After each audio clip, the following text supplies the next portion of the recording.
Este tema es de Horacio Guaraní y es una canción que está dedicada al amor que se va, al amor que se pierde. Se llama La canción del adiós.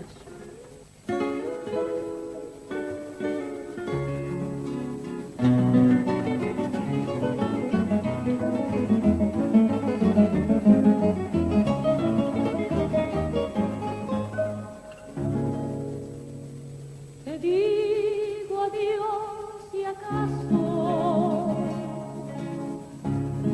te quiera todavía. No sé si he de olvidarte, pero te digo adiós. No sé si me quisiste,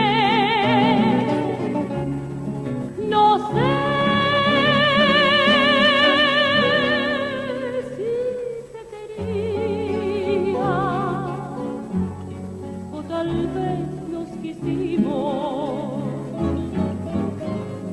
demasiado los dos. Este cariño mío, apasionado y loco, me lo sembré en el alma para quererte aquí. No sé si te amé mucho, no sé si te amé poco, pero sí sé que nunca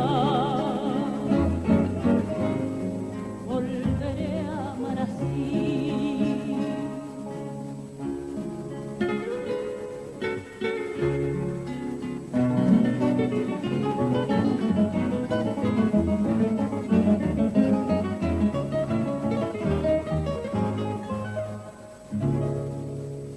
Me llevo tu sonrisa grabada en el recuerdo, y el corazón me dice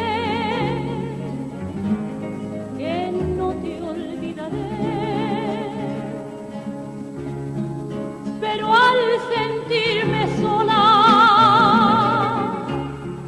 sabiendo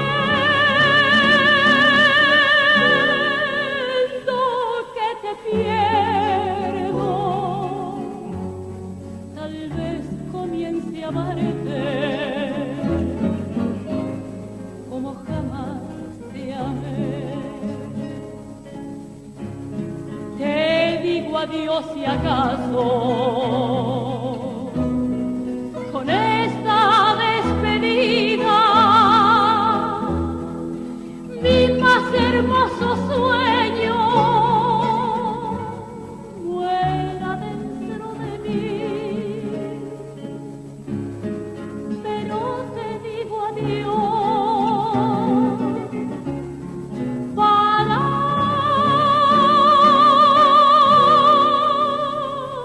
toda la vida, aunque toda la vida siga pensando en ti, pero te